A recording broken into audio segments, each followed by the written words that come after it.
ಧಮ್ಮಚಕ್ರ ಪವರ್ತನ ದಿನದ ಒಂದು ಆಚರಣೆಯನ್ನು ಹಮ್ಮಿಕೊಂಡಿದ್ದಾರೆ. ಈ ಸಂದರ್ಭದಲ್ಲಿ ನೀವು ಇದ್ರ ಬಗ್ಗೆ ಬಹಳಷ್ಟು ವಿಷಯಗಳನ್ನ ಕೇಳಿರ್ತೀರ. ಮತ್ತು ಎಲ್ಲ ಕಡೆನೂ ಇವಾಗ ಬೌದ್ಧ ಧರ್ಮದ ಒಂದು ಅವೇರ್ನೆಸ್ ಜಾಸ್ತಿ ಇರೋದ್ರಿಂದ ನೀವು ಸೋಷಿಯಲ್ ಮೀಡಿಯಾದಲ್ಲಿ ಕೂಡ ಕೇಳಿರ್ತೀರ.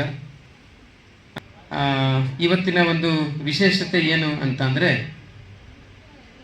ಗೌತಮ ಬುದ್ಧರಿಗೆ ಜ್ಞಾನೋದಯವಾದ ಮೇಲೆ ನನಗಾದಂತಹ ಒಂದು ದಿವ್ಯವಾದಂಥ ಅನುಭವವನ್ನು ಯಾರಿಗೆ ಹೇಳಲಿ, ಯಾರ ಜೊತೆ ಹಂಚಿಕೊಳ್ಳಿ ಅಂತೇಳಿ ಬುದ್ಧರು ಲೆಕ್ಕ ಹಾಕ್ತಾರೆ. ಯಾರಿಗೆ ಹೇಳಬೇಕು ನಾನು ಅಂತ.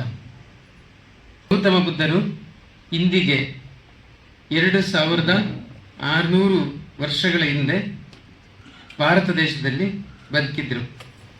ಇಂದಿಗೆ 2600 ವರ್ಷಗಳ ಹಿಂದೆ. ಅವರ ತಂದೆ ಹೆಸರು ಶುದ್ಧೋಧನ, ತಾಯಿ ಮಹಾಮಾಯೆ ಅಥವಾ ಮಾಯಾದೇವಿ. ಅವ್ರದ್ದು ಒಂದು ಶಾಕ್ಯ ಅಂತಕ್ಕಂಥ ಒಂದು ಕ್ಲಾನ್ ಅಥವಾ ಒಂದು ಕುಲ ಅಥವಾ ವಂಶಕ್ಕೆ, ರಾಜವಂಶಕ್ಕೆ ಸೇರಿದಂಥವರು ಗೌತಮ ಬುದ್ಧರು. ಗೌತಮ ಬುದ್ಧರ ಮೊದಲನೇ ಹೆಸರು ಸಿದ್ಧಾರ್ಥ ಗೌತಮ ಅಂತ. ಇದೆಲ್ಲ ನಿಮಗೆ ಗೊತ್ತು ಅಂತ ಅನ್ಕೋತೀನಿ ಅಲ್ವಾ? ಎಲ್ರಿಗೂ ಗೊತ್ತಿದೆ ಅಲ್ವಾ? ಹೇಳಿದ್ರು ಅನ್ನೋದ್ರೆ ಜಸ್ಟ್ ನಾನು ನಿಮಗೆ ಅರ್ಥ ಮಾಡಿಸ್ತೀನಿ. ನೀವು ಎಷ್ಟು ಅರ್ಥ ಮಾಡ್ಕೊತೀರೋ ಅದು ನಿಮಗೆ ಬಿಟ್ಟಿದ್ದೆ. ಮೊದಲನೇದೇನು ಅವ್ರು ಹೇಳಿದ್ದಂದ್ರೆ, 2 ಅತಿರೇಕಗಳನ್ನ ಅವರು ಖಂಡಿಸ್ತಾರೆ. ಒಂದು ದೇಹವನ್ನ ಸುಖದಲ್ಲಿ ಮುಳುಗಿಸೋದು, ಇನ್ನೊಂದು ದೇಹವನ್ನ ಯಾವುದೇ ಸುಖ ಕೊಡದೇನೆ ಅದನ್ನ ನರಳಿಸೋದು. ಈ 2 ಅತಿರೇಕಗಳಿದಾವಲ್ಲ, ಈ 2 ಒಂದು ಈ ಮೊದಲನೇ ಅತಿರೇಕವನ್ನ ಬ್ರಾಹ್ಮಣರು ಮಾಡ್ತಾ ಇದ್ರು, ಅಥವಾ ಇನ್ನು ಬೇರೆ ಬೇರೆ ಬೇರೆ ಬೇರೆ ಆ ವೈದಿಕ ಪರಂಪರೆಗೆ ಸೇರಿದಂಥ ಜನರು ಅದರಲ್ಲಿ ಮುಳುಗಿದ್ರು. ಈ ಎರಡನೇದನ್ನ ಜೈನರು ಮಾಡ್ತಾ ಇದ್ರು. ಜೈನರು ಅವರು ಭಯಾನಕ. ಜೈನರದು ಅವರು ತಲೆ ಕೂದಲಿನ ಮೀಸೆ ಗಡ್ಡನ ಕೈದಲ್ಲಿ ಕಿತ್ತಾಕ್ತಿದ್ರು. ಈಗಲೂ ಕಿತ್ತಾಕ್ತಾರೆ ಅವರು. ಈಗಲೂ ಅವರು ಸೇವ್ ಮಾಡಲ್ಲ. ಬೌದ್ಧ ಬಿಕ್ಕುಗಳು ಸೇವ್ ಮಾಡಿದ್ರೆ ಜೈನ ಬಿಕ್ಕುಗಳು ಸೇವ್ ಮಾಡಲ್ಲ, ಕೈಯಿಂದನೇ ತೆಗೆದು ಬಿಡ್ತಾರೆ. ಹಂಗಾಗಿ ದೇಹವನ್ನು ದಂಡಿಸುವುದು ಒಂದು ಮಾರ್ಗ, ದೇಹವನ್ನು ಸುಖದಲ್ಲಿ ಮುಳುಗಿಸುವುದು ಇನ್ನೊಂದು ಮಾರ್ಗ. ಈ ಎರಡೂ ಕೂಡ ಎಕ್ಸ್ಟ್ರೀಮ್, ಇದು ಪ್ರಕೃತಿಗೆ ವಿರುದ್ಧ. ಈ ಎರಡೂ ಮಾರ್ಗಗಳಿಂದ ಒಬ್ಬ ವ್ಯಕ್ತಿ ಎನ್ಲೈಟನ್ನ ಅಥವಾ ಮೋಕ್ಷವನ್ನ ಪಡೆಯೋದಕ್ಕೆ ಸಾಧ್ಯವಿಲ್ಲ ಅಂತ ಬುದ್ಧರು ಬೋಧಿಸ್ತಾರೆ. ಹಂಗಿದ್ರೆ ಎರಡಕ್ಕೂ ಮೀರಿದ ಯಾವುದು ಅಂದ್ರೆ ಮಧ್ಯಮ ಮಾರ್ಗ ಅಂತ. ಮಧ್ಯಮ ಮಾರ್ಗ ಅಂದ್ರೆ ದೇಹವನ್ನು ಸುಖದಲ್ಲಿ ಸಂಪೂರ್ಣ ಮುಳುಗಿಸಲೂಬಾರದು, ಅದನ್ನ ದಂಡಿಸಲೂಬಾರದು ಅನ್ನೋದು ಮಧ್ಯಮ ಮಾರ್ಗದಲ್ಲಿ ಬುದ್ಧರು ಬೋಧಿಸ್ತಾರೆ.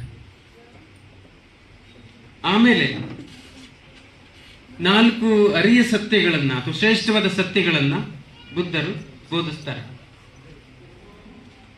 ಮನುಷ್ಯರು ಜನನದಿಂದ ಮರಣದವರೆಗೆ ಹೇಗೆ ಸಂಕಟದಲ್ಲಿ, ದುಃಖದಲ್ಲಿ ಮುಳುಗಿದ್ದಾರೆ.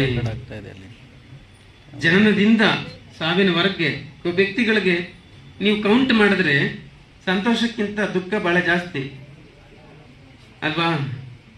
ಸಂತೋಷ ಬಹಳ ಕಡಿಮೆ ಇದೆ, ದುಃಖ ಜಾಸ್ತಿ ಇದೆ. ಸೊ ಇದು ಯಾಕಿದೆ ಈ ತರ? ಇದಕ್ಕೆ ಕಾರಣ ಏನು? ಇದನ್ನು ಹೆಂಗ್ ಹೋಗ್ಲಾಡಿಸ್ಕೊಳ್ಳೋದು?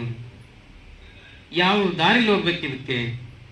ಇದನ್ನ 5 ಜನ ಬಿಕ್ಕುಗಳಿಗೆ ಬಿಡಿಸಿ ಬಿಡಿಸಿ ಬಿಡಿಸಿ ಬಿಡಿಸಿ ಬುದ್ಧರು ಹೇಳ್ತಾರೆ.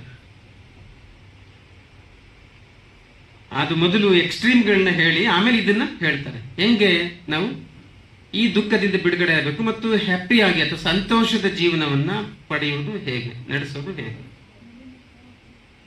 ಅದರ ಬಗ್ಗೆ ಹೇಳ್ತಾರೆ.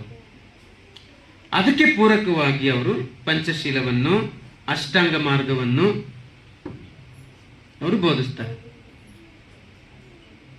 ಇದು ತುಂಬಾ ಮುಖ್ಯವಾದ ಕೋರ್ ತಿರುಳದು. ಬುದ್ಧಿಸಮ್ ಅಲ್ಲಿ, ಬೌದ್ಧ ಧರ್ಮದಲ್ಲಿ ಕೋರ್ ಅಂತ ತುಂಬಾ ಇಂಪಾರ್ಟೆಂಟ್ ಆದಂತ ತಿರುಳದು. ಇದಕ್ಕೆ ಸಂಬಂಧಪಟ್ಟಂತೆ ಆ ಬೌದ್ಧರ ಭಾಷೆಯಲ್ಲೇ ನಿಮಗೆ ಎಕ್ಸ್ಪ್ಲೇನ್ ಮಾಡಿದ್ರೆ ತುಂಬಾ ಕಷ್ಟ ಆಗುತ್ತೆ, ಅರ್ಥ ಮಾಡ್ಕೊಳ್ಳೋಕೆ ಕಷ್ಟ ಆಗುತ್ತೆ. ಆ ನಿಟ್ಟಿನಲ್ಲಿ ನಾನು ಸರಳೀಕರಿಸಿ ನಿಮಗೆ ಹೇಳ್ಕೊಡೋದಕ್ಕೆ ಇಷ್ಟಪಡ್ತೀನಿ. ಅವ್ರು ಏನ್ ಹೇಳ್ತಾರೆ ಮುಖ್ಯವಾಗಿ ಅಂದ್ರೆ, ಸೊ ಒಬ್ಬ ವ್ಯಕ್ತಿಗೆ ಜನನದಿಂದ ಮರಣದವರೆಗೆ ಇಷ್ಟು ಸಂಕಟಗಳಿವೆ ಅಲ್ಲ, ಇಷ್ಟು ದುಃಖಗಳಿವೆಯಲ್ಲ, ಇವುಗಳಿಂದ ಪಾರಾಗೋದಕ್ಕೆ ಏನ್ ಮಾಡ್ಬೇಕು? ಅದಕ್ಕೆ ಮುಖ್ಯವಾಗಿ ಅವ್ರು ಹೇಳೋದೇನೆಂದ್ರೆ, ನಮ್ಮ ಈ ಸಂಕಟಗಳನ್ನ ಅಥವಾ ನಮ್ಮ ಈ ದುಃಖವನ್ನ ಅಥವಾ ನಮ್ಮ ಈ ಕಷ್ಟಗಳನ್ನ ಯಾವುದೇ ಹೊರಗಿನ ಶಕ್ತಿಯು ಕೂಡ ಪರಿಹಾರ ಮಾಡಕ್ಕೆ ಸಾಧ್ಯವಿಲ್ಲ ಅನ್ನೋದನ್ನ ಒತ್ತಿ ಒತ್ತಿ ಹೇಳ್ತಾರೆ. ಯಾವುದೇ ಹೊರಗಿನ ಶಕ್ತಿ, ಹೊರಗಡೆ ಶಕ್ತಿ ಇದ್ರೆ ತಾನೇ, ಅದು ಮೊದಲನೇ ಮಾತು, ಆಮೇಲೆ ಮುಂದೆ ಕೇಳೋಣ, ಆಯ್ತಾ? ಆ ಹೊರಗಿನ ಯಾವುದೇ ಶಕ್ತಿಯು ಸಹಿತ ನಿಮ್ಮನ್ನ ಉದ್ಧರಿಸಕ್ಕೆ ಅಥವಾ ನಿಮ್ಮ ಕಷ್ಟಗಳನ್ನ ಬಿಡುಗಡೆ ಮಾಡಕ್ಕೆ ಅಥವಾ ಇದನ್ನ ಸರಿಪಡಿಸಕ್ಕೆ ಸಾಧ್ಯವಿಲ್ಲ ಅಂತ ಮೊದಲು ಹೇಳ್ತಾರೆ. ಹಂಗಾದ್ರೆ ನಾವೇ ಹೇಗೆ ಸರಿಪಡಿಸ್ಕೋಬಹುದು? ಸೊ ನಮ್ಮ ಸ್ವಂತ ಎಫರ್ಟ್ ನಾವೇ ಹೇಗೆ ಸರಿಪಡಿಸ್ಕೋಬಹುದು ಅನ್ನೋದಕ್ಕೆ ಅವರು ಕೆಲವು ತತ್ವಗಳನ್ನ ಹೇಳ್ತಾರೆ. ನೋಡಿ, ಅವ್ರೇನ್ ಹೇಳ್ತಾರೆ ಮುಖ್ಯವಾಗಿ ಅಂದ್ರೆ ಪ್ಯೂರಿಟಿ ಆಫ್ ಬಾಡಿ ಅಂತ ಹೇಳ್ತಾರೆ. ಪ್ಯೂರಿಟಿ ಆಫ್ ಬಾಡಿ ಅಂದ್ರೆ ದೇಹವನ್ನ ಮೊದಲನೇದಾಗಿ ಪರಿಶುದ್ಧವಾಗಿ ಇಟ್ಕೋಬೇಕು ಅಂತ. ದೇಹವನ್ನ ಪರಿಶುದ್ಧವಾಗಿ ಇಟ್ಕೋಬೇಕು. ದೇಹವನ್ನ ಪರಿಶುದ್ಧವಾಗಿ ಇಟ್ಕೋಬೇಕು ಅಂದ್ರೆ ಅರ್ಥ ಏನು? ಸೊ ಅದನ್ನ ದಿನವೂ ಸ್ವಚ್ಛವಾಗಿ ತೊಳಿಬೇಕು, ಸ್ನಾನ ಮಾಡ್ಬೇಕು. ಇದರಿಂದ ಏನ್ ಅಡ್ವಾಂಟೇಜ್ ಹೇಳಿ ನೋಡೋಣ. ಮೊದಲನೇದಾಗಿ ಏನ್ ಅಡ್ವಾಂಟೇಜ್ ಅಂದ್ರೆ, ಹೊರಗಿನ ಕೀಟಗಳಿಂದ ನಮ್ಮ ದೇಹಕ್ಕಾಗೋ ಬಾಧೆಯನ್ನ ನಾವು ತಪ್ಪಿಸ್ಬೋದು. ಇದು ಮೊದಲನೇ ಅಡ್ವಾಂಟೇಜ್. ದೇಹನ ದಿನವೂ ಸ್ನಾನ ಮಾಡಿ ಸ್ವಚ್ಛಗೊಳಿಸ್ಕೊಳ್ಳೋದ್ರಿಂದ ಈ ಕೀಟಾಣುಗಳಿಂದ ನಮಗೆ ಬರಬಹುದಾದ ಕಾಯಿಲೆ, ರೋಗಗಳಿದ್ದಾವಲ್ಲ, ಅವುಗಳಿಂದ ನಾವು ಪಾರಾಗಬಹುದು. ಇದು ಮೊದಲನೇ ಪಾಯಿಂಟ್ ಅವ್ರು ಹೇಳೋದು. ನೀವು ದೇಹವನ್ನು ಸ್ವಚ್ಛಗಿಟ್ಕೊಳ್ದೇ ಇರೋದು, ಉಗುರನ್ನ ಸರಿಯಾಗಿ ಕತ್ತರಿಸದೇ ಇರೋದು, ಗಡ್ಡ ಮೀಸನ ಸರಿಯಾಗಿ ಕ್ಲೀನ್ ಮಾಡ್ಕೊಳ್ದೇ ಇರೋದು, ಹಂಗ್ ಮಾಡಿದ್ರೆ ಆ ವ್ಯಕ್ತಿ ನಾರ್ಮಲ್ ಆಗಿರಕ್ಕಾಗಲ್ಲ. ಅದು ಇದನ್ನ ಕೆರ್ಕೋಬೇಕಾಗುತ್ತೆ, ನರಳಬೇಕಾಗುತ್ತೆ. ಆಮೇಲೆ ದೇಹ ಬೇರೆ ಕೆಲಸ ಮಾಡಕ್ ಸಪೋರ್ಟ್ ಮಾಡಲ್ಲ, ಬರೀ ಇದ್ರಲ್ಲಿ ಮುಳುಗೋಗ್ಬಿಡ್ತೀವಿ ನಾವು. ಅದಕ್ಕೆ ಬುದ್ಧರು ಫಸ್ಟ್ ಹೇಳ್ತಾರೆ ಪ್ಯೂರಿಟಿ ಆಫ್ ಬಾಡಿ, ದೇಹವನ್ನ ಪರಿಶುದ್ಧಗೊಳಿಸ್ಬೇಕು ಮೊದಲನೇದು. ಎರಡನೇದು ಪ್ಯೂರಿಟಿ ಆಫ್ ಮೈಂಡ್ ಅಂತ, ಮನಸ್ಸನ್ನ ಪರಿಶುದ್ಧಗೊಳಿಸಬೇಕು. ಮನಸ್ಸನ್ನ ಪರಿಶುದ್ಧಗೊಳಿಸೋದು ಅಂದ್ರೆ ಏನು? ಮನಸ್ಸನ್ನ ಪರಿಶುದ್ಧಗೊಳಿಸೋದಂದ್ರೆ ಮನಸ್ಸಲ್ಲಿ ಯಾವುದೇ ತರದ ನಕಾರಾತ್ಮಕವಾದಂತ ಸಂಗತಿಗಳು ಬರದೇ ಇರುವಂತೆ ನೋಡ್ಕೋಬೇಕು ಅಂತ. ಕೋಪ, ತಾಪ, ದುಃಖ, ಹೊಟ್ಟೆಕಿಚ್ಚು, ಉದ್ರೇಕ, ಈ ತರದ್ದೆಲ್ಲ ಮನಸ್ಸಿನಲ್ಲಿ ಹುಟ್ಟುತ್ತೆ. ಗೊತ್ತಲ್ಲ ನಿಮ್ಗೆ? ಅವೆಲ್ಲ ಫೀಲಿಂಗ್ಸ್ ಆಗ್ತವೆ. ಅದೆಲ್ಲ ಆದಾಗ ನೀವೇ ಹೇಳಿ, ನಿಮ್ಗೆ ಗೊತ್ತಿದೆ ಸುಮಾರು ಜನರಿಗೆ, ನೀವು ಮನಸ್ಸಲ್ಲಿ ಕೋಪ ಬಂತು ಅಂದ್ರೆ ನಮ್ಮ ದೇಹದೊಳಗಡೆ ಏನ್ ಬದಲಾವಣೆ ಆಗುತ್ತೆ ಅಂತ ಗೊತ್ತೋ? ಏನ್ ಬದಲಾವಣೆ ಆಗುತ್ತೆ ಹೇಳಿ? ಅದರ ಡೈರೆಕ್ಟ್ ಕನೆಕ್ಷನ್ ಹಾರ್ಟ್ಗೆ ಹೋಗುತ್ತೆ, ಶ್ವಾಸಕೋಶಕ್ಕೆ ಹೋಗುತ್ತೆ, ಜಠರಕ್ಕೆ ಹೋಗುತ್ತೆ.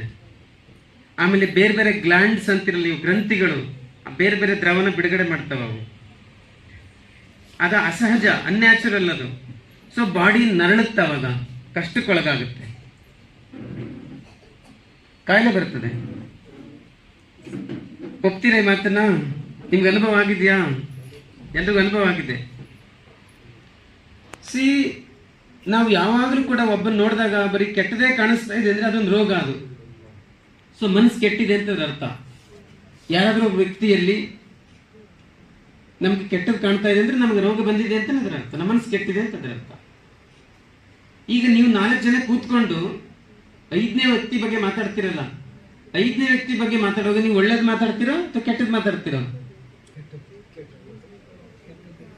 ಹೇಳಿ ನೋಡೋಣ. 4 ಜನ ಸೇರ್ಕೊಂಡು ಮಾತಾಡುವಾಗ 5ನೇ ವ್ಯಕ್ತಿ ಬಗ್ಗೆ ಒಳ್ಳೇದು ಮಾತಾಡ್ತೀರಾ, ಕೆಟ್ಟದ್ದು ಮಾತಾಡ್ತೀರಾ? ಅಂದ್ರೆ ಸೊ ನೀವು ರೋಗದಲ್ಲಿ ನರಳುತ್ತಿದ್ದೀರಿ ಅಂತದ್ರ ಅರ್ಥ.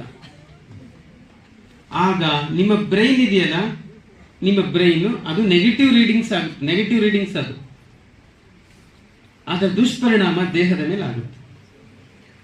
ಕಾರಣಕ್ಕಾದ್ರೂ ಆಗ್ಲಿ, ಕೋಪ ಬಂದ್ರೆ ಪನಿಷ್ ಆಗೋರು ನೀವೇ ಮೊದಲೇದು. ಅದು ಉಳಿದ್ರೆ ಸೆಕೆಂಡ್ರಿ ಹೆಂಗಾದ್ರೂ ಆಗ್ಲಿ, ನನಗೆ ಕೋಪ ಬಂತು ಅಂದ್ರೆ ಪನಿಷ್ಮೆಂಟ್ ಆಗೋದು ಯಾರಿಗೆ? ಮನೆಯೊಳಗಣ ಕಿಚ್ಚು ಮನೆಯ ಸುಟ್ಟಲ್ಲದೆ ನೆರೆಮನೆಯ ಸುಡದು ಕೂಡಲ ಸಂಗಮ ದೇವ ಅಂತ ಬಸವಣ್ಣ ಹೇಳೋದು.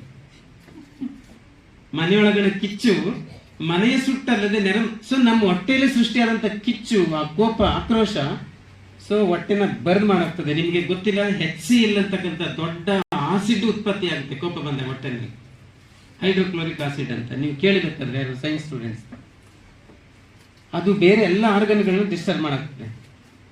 ಸೊ ಅದಕ್ಕೆ ಬುದ್ಧರು ಹೇಳ್ತಾರೆ, purity of body first work, ಎರಡನೇದು ಪ್ಯೂರಿಟಿ ಆಫ್ ಮೈಂಡ್ ಅಂತ.